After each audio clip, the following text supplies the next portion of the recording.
The shrill ringing of the phone pierced the quiet of my living room. I glanced at the clock, 9 p.m. on a Thursday, an unusual time for a call. A knot of unease twisted in my gut as I reached for the receiver. Hello? Marlene?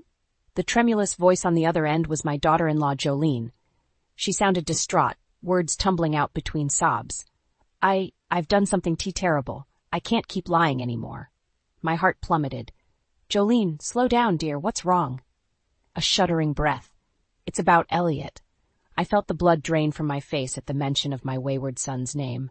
Elliot and I hadn't spoken in nearly 5 years, not since that awful blowout after his reckless gambling pursuits came to light. He's not hurt, is he? I gripped the phone tighter, bracing myself. No, he's fine. Physically, at least. Jolene's hitched breathing slowly calmed. But I've been sending him money, a lot of money, under false pretenses. I blinked in stunned silence, my mind whirling to process her words. You've... what? How much? Why? $4,000, she whispered, the words like a lead weight. Every month for the past year. I nearly dropped the phone, my knees buckling as the numbers hit me.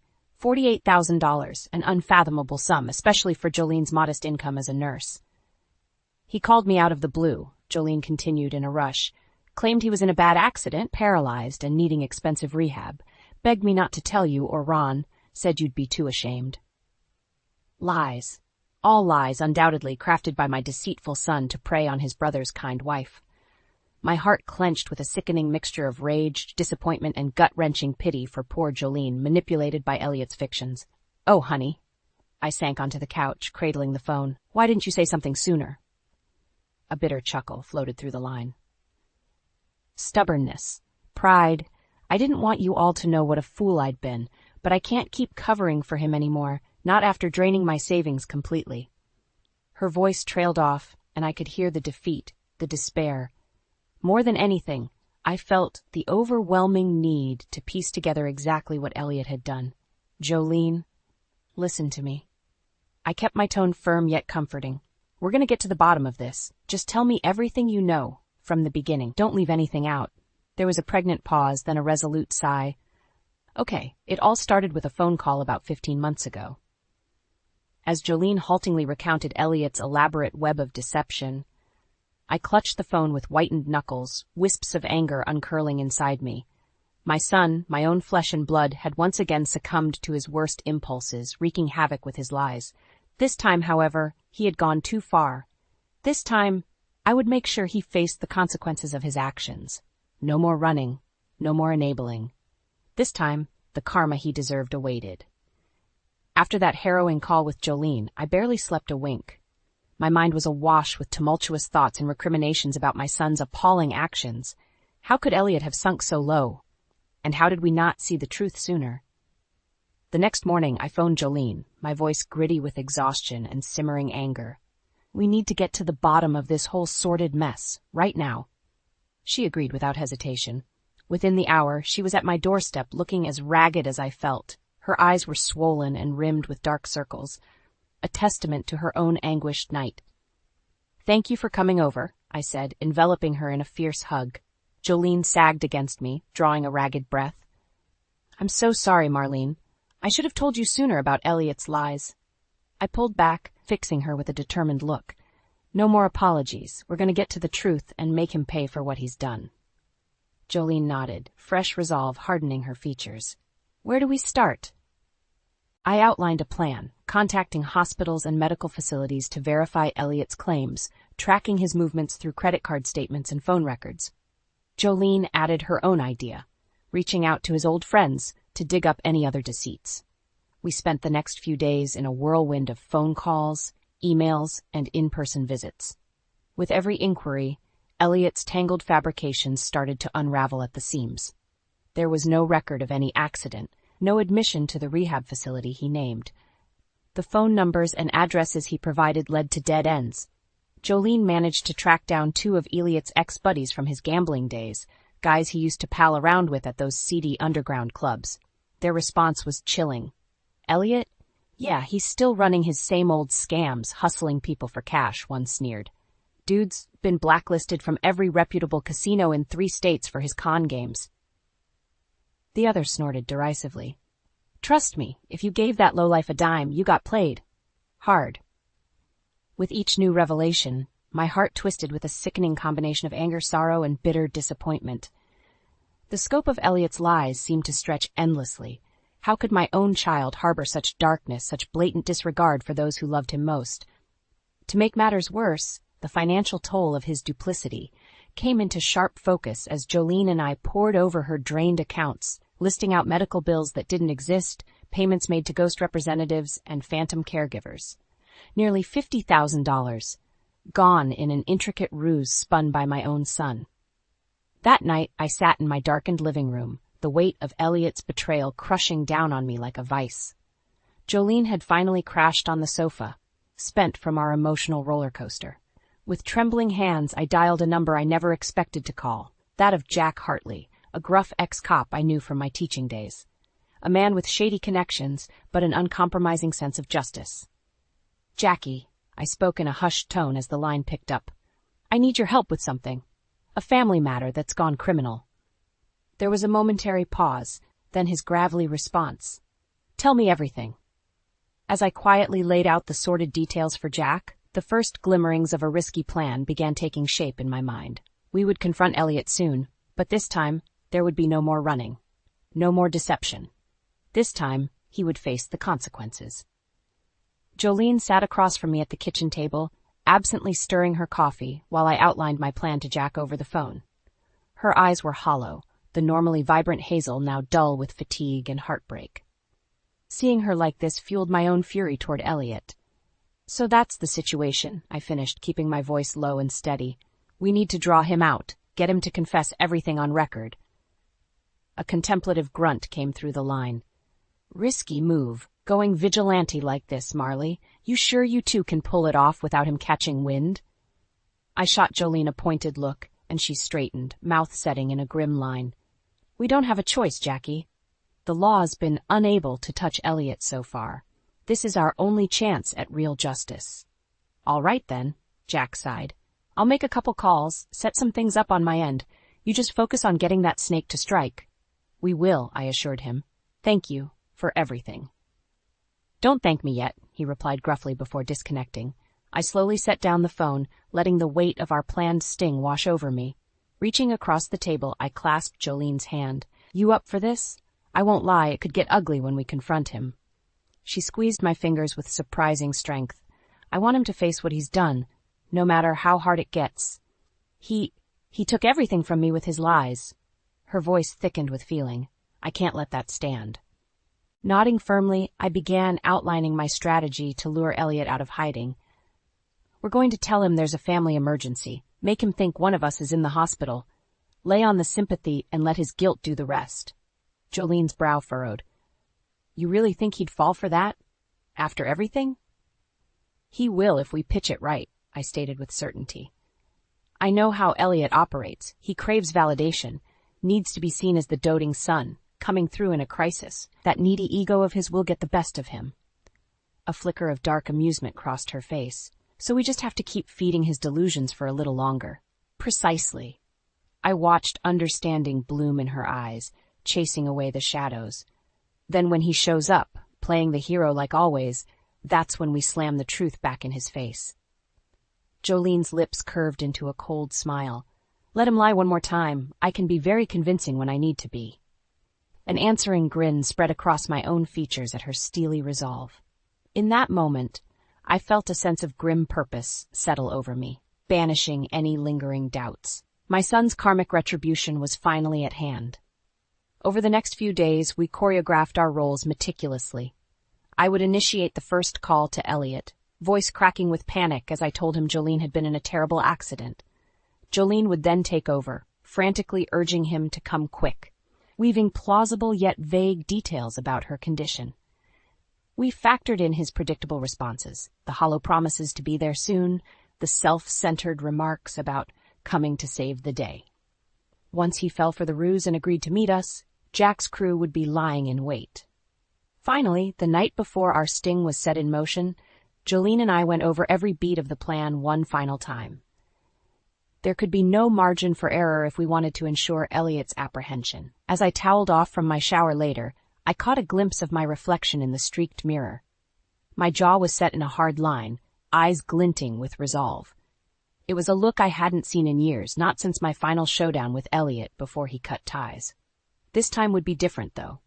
This time, I wouldn't be blinded by misplaced maternal hopes and rose-tinted memories. I knew who my son had become, a remorseless con man without a shred of decency. And this time, I was prepared to go to the mat to finally firmly shut down his wretched charade once and for all. The next few days were a whirlwind of planning and preparation. In addition to Jack's undercover support, Jolene and I decided to gather our own arsenal of evidence against Elliot. The more ammunition we had, the less wriggle room he'd have to talk his way out of this one. I started by reaching back out to those old gambling buddies Jolene had tracked down. Greasing a few palms loosened their tongues considerably. Elliot's been working a real slick hustle these past couple years, one of them divulged over beers at a dingy pub, using fake IDs to run cash loans and sports bets across the tri-state area. The other snickered darkly. Dude's got a whole network of loan sharks and bookies eating out of his hand with his con artist BS. They have no idea who they're really dealing with. Sickened but unsurprised, I pressed for more details on Elliot's likely whereabouts and patterns. Information was power, after all. By the end of our shady meetup, I had pages of notes detailing Elliot's shadowy debt trail and possible hideouts.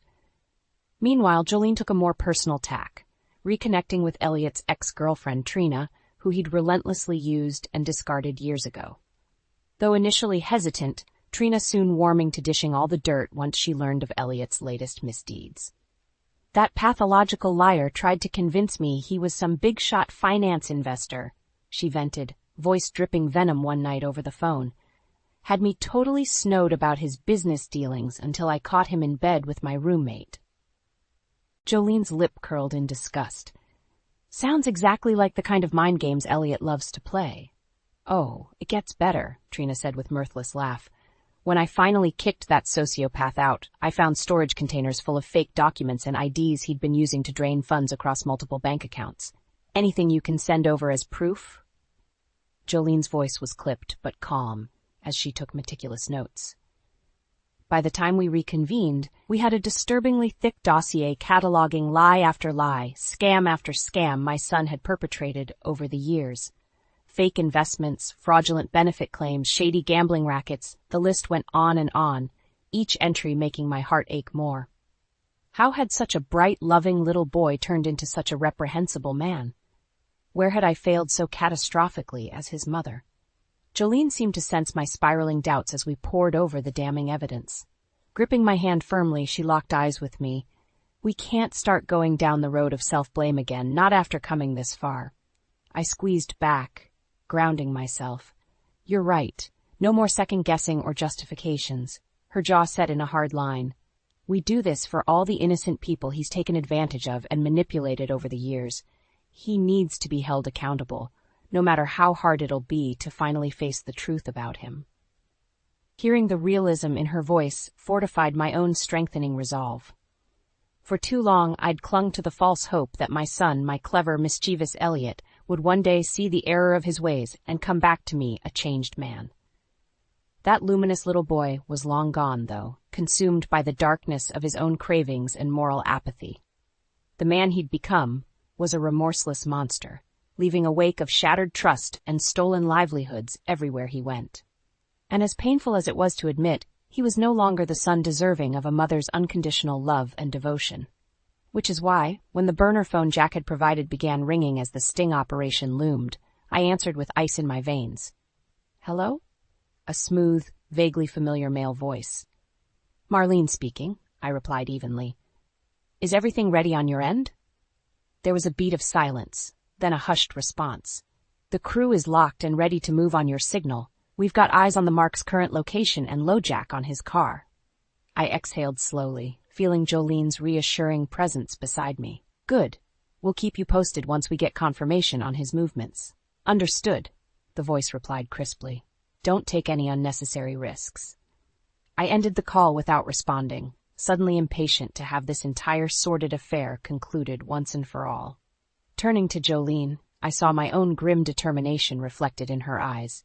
"It's time," I said simply. "Let's finish this." The air was thick with tension as Jolene and I went over the plan one final time. We were like two generals strategizing before a pivotal battle, weighing contingencies, steeling our nerves against any possibility of failure. "Remember, as soon as Elliot arrives, we have to really sell the hospital act," I reminded her, keeping my voice low and insistent. "He has to fully believe there's been some sort of emergency to get him through the door." Jolene nodded tightly, hands fisting at her sides. There was a flinty glint in her hazel eyes I hadn't seen before, a hardness born from the cruel revelations of Elliot's betrayal. "Don't worry, I'll be utterly convincing," she said grimly. "After all the lies and anguish he's put me through, being a good actress is the least of my concerns." I felt a pang in my chest at her bitterness but pressed on. "Once he's inside and we have him contained, that's when we'll start laying out the evidence. Every money trail, fake statement, illegal transaction, the works. He's going to panic, lash out, maybe even try to bolt." Jolene's pragmatic assessment wasn't lost on me. We both knew how volatile and manipulative Elliot could be when cornered. "That's why we'll be ready," I stated with steely conviction. A fleeting image of Jack's stone-faced subordinates flickered through my mind, geared up and awaiting my call. If he tries anything, they'll be there to shut it down. No more games, no more running. Jolene's laugh was brittle but laced with satisfaction. "Good. I want to see the arrogance drain from his face when he realizes there's no more lying his way out of this." I thought of the hundreds of documents we'd compiled, irrefutable proof of Elliot's litany of confidence tricks and outright thefts. The hard evidence was overwhelming, compounded by the sheer audacity of scamming his own family. Still, a tiny ember of stubborn optimism burned within me, that misguided maternal instinct that naively hoped for redemption, for my son to finally come to his senses. To show some semblance of remorse and humanity in the face of his extensive crimes. But one look at Jolene's haunted, drained expression snuffed out that faint glimmer. She was the one who had borne the brunt of Elliot's cruelty, violated repeatedly by his casual lies and callous greed. There could be no more infinite second chances after such a profound breach of trust. As if reading my mind, she exhaled a shuddering breath. "I know this is your son we're talking about, your own flesh and blood, but you have to be prepared for the fact that Elliot, he might really be gone for good this time." I felt my throat tighten but gave a small nod of acceptance. "I know. Believe me, I've had plenty of sleepless nights reckoning with that possibility." Jolene's gaze was probing but sympathetic. "Have you thought about what you'll say to him once we have him trapped in his lies?" A dozen rehearsed scenarios flickered through my brain. The furious scoldings, emotional pleas, bitter condemnations. I had imagined every possible confrontation ad nauseum this past week. But none of those anguished parental reactions seemed quite right, not with the gravity of Elliot's stunning disregard for human decency. "The truth is, I don't know if I'll be able to say anything," I admitted quietly, surprising myself with the admission. "Part of me fears that if I open my mouth, I'll just start lashing out at him in blind rage, or worse, break down completely." Reaching across, Jolene squeezed my hand in a grounding gesture. "Then maybe it's better if you let the evidence do the talking, show him just how thoroughly he miscalculated this time around." I mulled over her pragmatic suggestion, feeling the leaden weight of responsibility pressing down. This wasn't just about laying a trap for some common criminal. This was my own progeny we were preparing to confront and condemn. Could I truly remain stoically unmoved as his tangled skein of falsehoods completely unraveled before us? Or would the sight of my once sweet, silly boy's unrepentant unraveling shatter my resolve completely? Lost in my turbulent thoughts, I barely registered Jolene rising to prepare for the evening ahead. It wasn't until she placed a reassuring hand on my shoulder that I glanced up, blinking back to the present moment. "It's going to be okay, Marlene," she said, conviction ringing in every syllable. "One way or another, we'll make sure justice gets served. The karma Elliot escaped for so long, it's finally catching up to him now." I felt a grim sort of peace settle over me at her words. She was right. Fate had merely been biding its time all these years. letting Elliot blindly dig himself into an increasingly deep pit of lies and exploitation.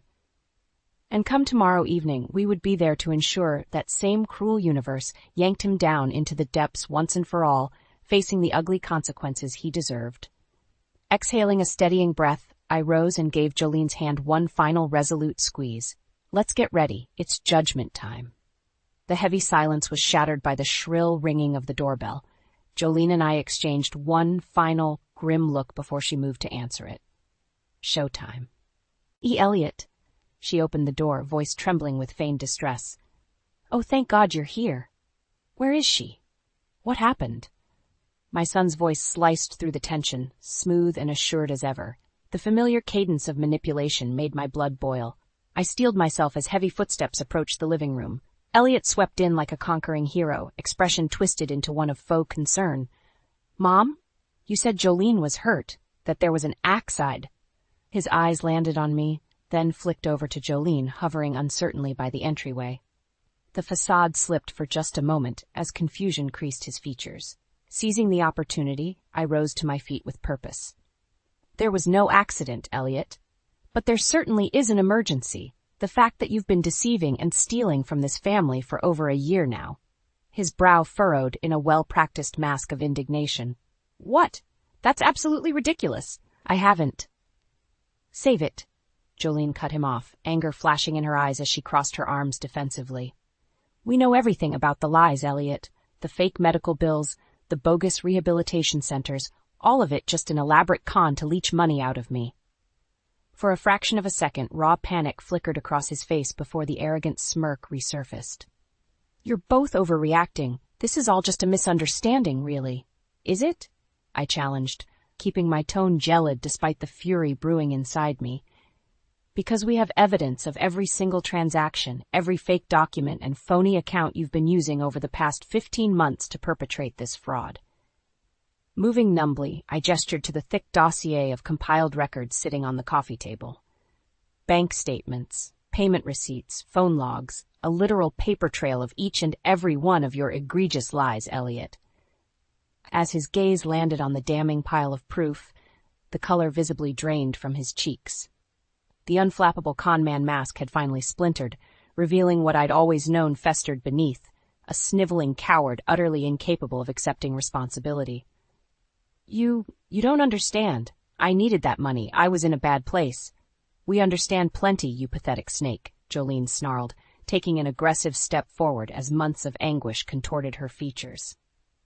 We know all about your outstanding gambling debts, your illegal bookmaking, your shady false identities to keep scamming more funds. Elliot's eyes went wide with panic, head whipping around like a cornered animal as the walls closed in around him. How? Your sleazy little gambling crew buddies ratted you out after I leaned on them, I stated coolly, as did that ex-girlfriend Trina you used to swindle on the side.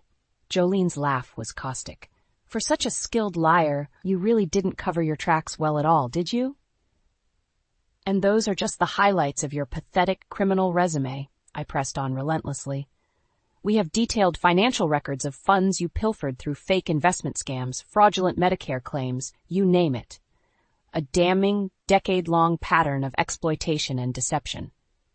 Elliot seemed to deflate before our very eyes, the sneering bravado melting away as he registered the sheer depth of exposure we'd uncovered. His mouth worked uselessly, desperately searching for an angle, a convenient lie to wriggle free. But there were no more deceptions that could dig him out this time. We'd ripped away every mask, every layer of artifice to reveal him for the wretched, immoral conman he truly was. No, you can't do this. His voice was little more than a broken whisper now, the wounded bravado of a child realizing their games had gone much too far. I'm your son? White-hot rage lanced through me at his utterly pathetic attempt to salvage sympathy. You lost any right to call yourself that years ago, I said in a tone of Arctic finality. Jolene stepped up beside me, her own expression unforgiving. We've given you more than enough chances to show even an ounce of human decency and remorse over the years, Elliot, but you've proven you're fundamentally broken inside. Her gaze was steely, uncompromising. Congratulations, the lies and betrayals have finally caught up to you. The only karma left is to face the legal consequences you've been evading for far too long." At her words, a flicker of resigned understanding crossed Elliot's features, as if he could finally grasp the depth of the grave he'd spent years digging himself into. But just as quickly, the hollowness in his eyes turned flinty, a cornered animal's instinct for self-preservation kicking in. "You think you've got everything all figured out, don't you?" His voice dropped to a smooth, oily register I recognized all too well, the last resort of a desperate con man playing his final card. "Well, guess what, you smug." Whatever vile retort he was about to unleash died in his throat as a series of muffled thumps echoed from the hallway. Elliot's head whipped around just as the door burst open, 3 burly figures in plain clothes spilling into the living room. "Don't move, Elliot Conrad," the lead man barked in a tone that brooked no argument. "We have a skilled surveillance unit waiting outside with enough evidence on your scams to put you away for a very long time." Elliot gaped, mouth working soundlessly as the men efficiently secured his wrists, reading off his legal rights in clipped monotone. As he was finally led away in shackles, our eyes met one last time, my own cold and utterly devoid of the conflicted love and hope I'd harbored for so long. There was only stone-faced resolution now, and the faintest whisper of tragic relief at closing this long, sordid chapter once and for all. The heavy silence that settled over the living room was deafening in the wake of Elliot's arrest. Jolene and I stood rooted in place, still trying to process the reality of what we had just orchestrated, the undoing of my own flesh and blood. It was Jolene who finally broke the stillness, her voice tinged with a mix of weariness and vindication. "It's over. He's finally going to face real consequences." I could only numbly nod, eyes still trained on the empty space where Elliot had been dragged away in handcuffs mere minutes ago. Somewhere in the hazy recesses of my mind, a voice whispered that I should feel remorse, guilt even over the downfall of my child. But that voice was drowned out by a rising tide of righteous anger, at Elliot's reprehensible misdeeds, at the years of enabling his wretched behavior, at the blatant disregard he showed his own family in pursuit of selfish greed. The anguish and fury won out, scorching away any lingering threads of motherly empathy. Sensing my turmoil, Jolene laid a comforting hand on my arm. "You did the right thing, you know, the just thing, however painful it had to be." I swallowed hard against the lump in my throat. "Did I, though? He may be an adult, but he's still my son, my own child that I essentially turned against." Jolene's expression was a mix of sympathy and pragmatism. "You didn't turn against him, Marlene. Elliot made that choice himself a long time ago, to utterly disregard the unconditional love and second chances you gave him in favor of a life of profiting off cruelty and exploitation." Her words rang true, a sobering reminder of the maze-like trail of misery and betrayal Elliot had blazed over the past decade. The staggering paper trail of evidence littering the coffee table bore undeniable testament to the lives he'd steamrolled in pursuit of his next selfish con. "You're right," I murmured, feeling a sudden lightness in the admission. "I didn't turn against him. He alienated himself through his own unforgivable actions." A look of grim acceptance settled over Jolene's features. We simply did what had to be done to stop the cycle of harm. As much as it pains me to say it, Elliot left us no other choice. An unexpected pang lanced through me at her brutal candor.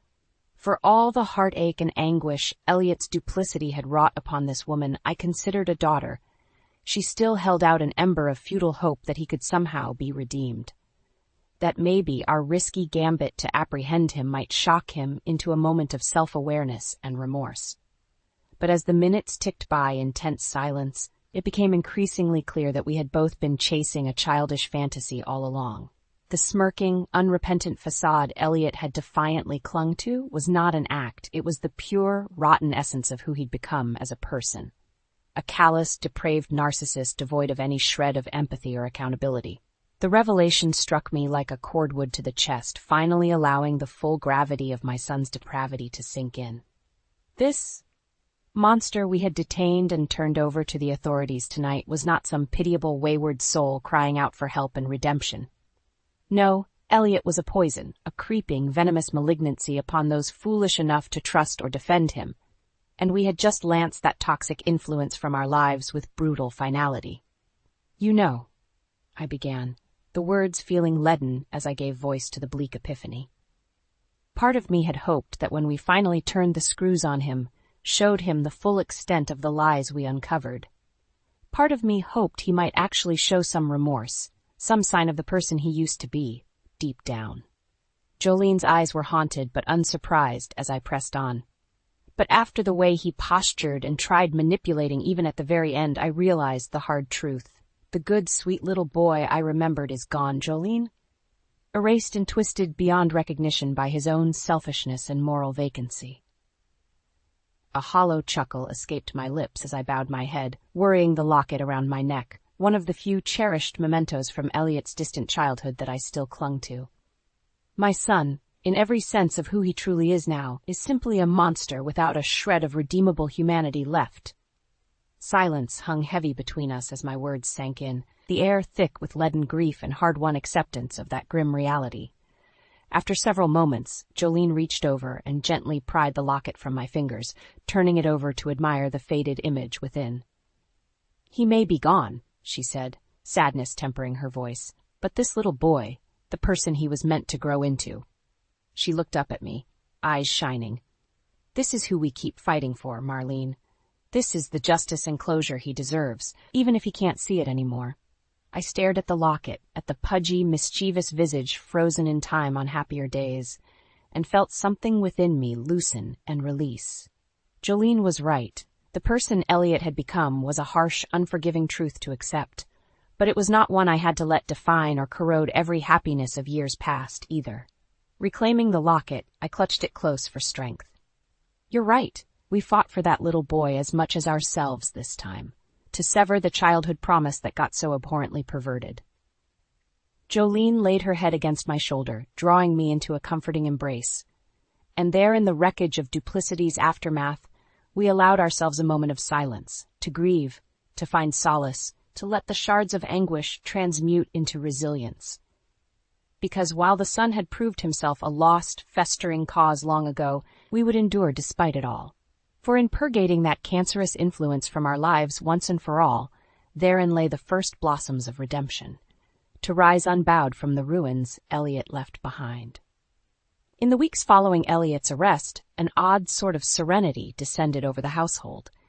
As if in expunging that gnawing cancer of betrayal, Jolene and I had simultaneously lanced a deeper, more systemic poison from our lives. The days blurred together in a blur of legal proceedings and testimonies against my son, a crushing parade of paperwork and evidence that left no shred of doubt as to the extent of his reprehensible grifts. Not that Elliot seemed remotely remorseful about any of it. "You'll regret this," he sneered at me during one tense courtroom recess, eyes glittering with malice, airing out every dirty secret of my supposed crimes for the world to see. I merely stared back, unmoved. Beside me, Jolene's hand found mine, giving a reassuring squeeze. We'd heard Elliot's recycled bravado and empty threats enough times by now to render them utterly toothless. After cycloning through so many years of emotional tumult and heartache because of him, this bizarrely clinical dismantling of his house of lies was almost anticlimactic in its banality. Almost. There was still a grim sense of finality to it all, the closing of an ugly, tangled chapter in our lives that should have ended years ago before Elliot's misdeeds could metastasize so malignantly. But at long last we were cutting out the lingering rot, cauterizing the fetid wound of his malfeasance. When Elliot was finally remanded to state custody on multiple charges, fraud, embezzlement, identity theft, the list went on and on. There were no hysterics or grandiose courtroom outbursts, just a terse sentencing statement and the churning finality of steel cuffs ratcheting into place. As he was led away in chains, Elliot's gaze found mine one final time. I searched his hooded eyes for any fleeting glimmer of contrition, the faintest sign that somewhere within that labyrinth of delusion and pathological self-interest, a kernel of the sweet little boy I'd raised still flickered. But his expression remained an impenetrable mask, devoid of anything beyond contemptuous fury. And in that moment, the last vestige of misguided maternal love I'd harbored for so long finally guttered and died, an inevitable, cataclysmic collapse, succumbing to the sheer mass of his moral iniquity. "It's done," I murmured, more to myself than anyone as we vacated the courtroom. And finality laced the words, both haunting and deeply cathartic. Jolene squeezed my hand again, understanding shining in her eyes. No more placating words or assurances were needed between us. We had stared down the worst of ourselves in dismantling this family's generational trauma and emerged scarred but triumphant on the other side. In the months that followed, I took my first deep, steadying breaths of true freedom in decades. The persistent albatross of tolerating Elliot's escalating depravities over the years had finally slipped its suffocating tether, letting me spread my wings. Of course, grief still reared its head in moments of quiet stillness. I found myself staring at old photographs, tracing the outlines of my son's image with wistful longing for those halcyon days before his conscience splintered beyond repair, when the gleam of innocence had yet to calcify into flinty narcissism. I could dwell in those memories of maternal sweetness we once shared. But erecting a mausoleum to my own wistful remorse would be a disservice to the choice Elliot made, to alienate himself utterly in favor of a life of unchecked duplicity and preying upon the unconditional love of those who should have mattered most. No, I would not be shackled to those what-ifs and lingering vestiges of futile hope. With time and Jolene's unwavering moral buttress, I found the resilience to recontextualize Elliot's very existence in my heart. He was not a wound to be tenderly nursed, nor a lingering trauma to stoke and relive ad nauseum. My son was now a hard-won victory over generational toxicity and self-deceit. A cautionary parable of what festering evil could consume even the most intensely loved soul, should they willingly surrender to their basest impulses without accountability. Some would call it tragic, this dissolution of the sacred mother-son bond over such squalid circumstances. But I chose to reclaim the narrative, to not let Elliot's treacheries totally define and erode the joys of earlier days. There had been light and laughter and profound love, all of which flowered anew in the aftermath of his permanent removal from our lives. And in nurturing that reclaimed inner grace, I found a path to not just surviving the devastation of betrayal, but transcending it. Jolene was my kindred spirit through that personal metamorphosis. Her own scars may have cut deeper than most, but she wore them like badges of herd-earned wisdom and perseverance now. The tremulous, haunted woman of those first anguished days rapidly receded, replaced by a rebirth of iron-willed self-assurance. She finished nursing school at the top of her class and moved into her own place, newly determined to not let Elliot's parasitism define her or dictate the trajectory of her dreams. When the hospital offered her a position in their post-op ward, I'd never seen her radiate more fulfillment and pride. In many ways, these were the first true strides into authentic adulthood for Jolene. Long unshackled of the draining toxicity in her marriage, she was finally free to spread her wings and chase the horizons of her own making without dragging the soul-crushing weight of Elliot's duplicities.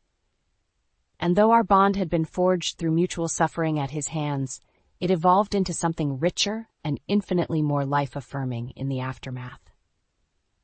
We were not victims united by an indifferent monster anymore. We were sisters in resilience, arcing ever upward on the ascendant trajectory of our reclaimed destiny.